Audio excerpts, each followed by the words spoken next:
మొదటగా జీవీజీ నాయుడు గారి దగ్గరికి వెళ్దాము. Sir good evening. Good evening అండి.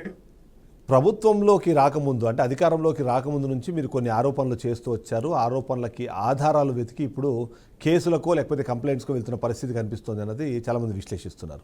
అంతేనా, లేకపోతే రెడ్ బుక్ రాజ్యాంగం పేరుతో రెడ్ బుక్లో ఉన్న పేర్లు ఏవైతే ఉన్నాయో వాళ్ళని కేవలం జైలుకు పంపించే నేపథ్యంలోనే ఆ ఉద్దేశంతో మాత్రమే ఉన్నవి లేనివి కలిపి కేసులుగా పెట్టే ప్రయత్నం చేస్తున్నారన్న ఒక ప్రశ్న వస్తుంది. ఏం సమాధానం చెప్తారు? ఇక్కడ ఇక్కడ ఒక చిన్న విషయం అండి. మేము అపోజిషన్ లో ఉన్నప్పటి నుంచి గమనిస్తూనే ఉన్నాము. వీళ్ళు ప్రభుత్వంలో ఉండి పవర్ని వినియోగం చేస్తూ ఉన్న వాళ్ళకు ప్రజలు ఇచ్చిన అవకాశాన్ని దుర్వినియోగం చేస్తూ వీళ్ళు చేసే పనులు ఇన్ని అని కావు. అందరం చూసాం వీళ్ళు ఎట్లా మిస్యూజ్ చేశారు పవర్ని.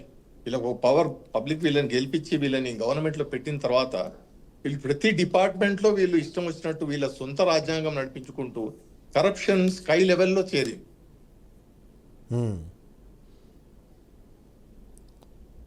మీ వాయిస్ రావట్లేదు, ఒకసారి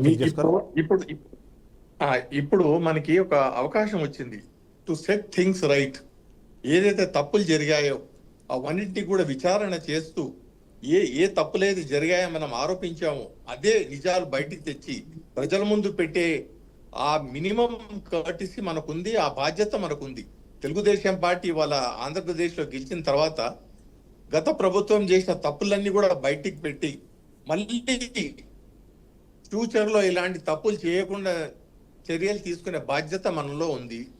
అది ఒక పౌరుడిలాగా, ఒక టీడీపీ జనరల్ సెక్రటరీ లాగా నేను ఖచ్చితంగా చెప్తా, ఇలాంటి తప్పులు చేసి ఎవరైనా కూడా శిక్ష అనుభవించక తప్పదు. కానీ అదే సందర్భంలో కక్ష సాధింపు అనుకుంటారు, ఏదనుకుంటారో మీ ఇష్టం. ఆడుదాం ఆంధ్రాకి ఇచ్చిన కేటాయింపులు 190 కోట్లు అయితే 400 కోట్ల స్కామ్ జరిగిందంటూ మాట్లాడుతున్నారు. ఈ నెంబర్స్ కూడా పొంతన దొరకని పక్షంలో కేవలం ఇవి కక్ష సాధింపు రాజకీయాలు తప్ప ఇంకేం లేవు అనేది వైసీపీ ఒక మాట చెప్పే ప్రయత్నం చేస్తుంది.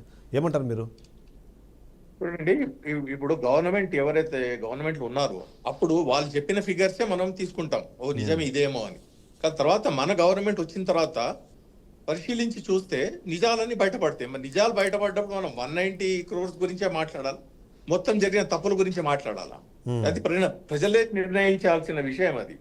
మరి మేము చెప్తున్నాం ఇవాళ ఇంత జరిగింది అని. మీరు చూడండి, మేము ప్రూవ్ చేసే బాధ్యత మాది. మేము ప్రూవ్ చేసి చూపిస్తాను ఇది చేసిన తప్పులని.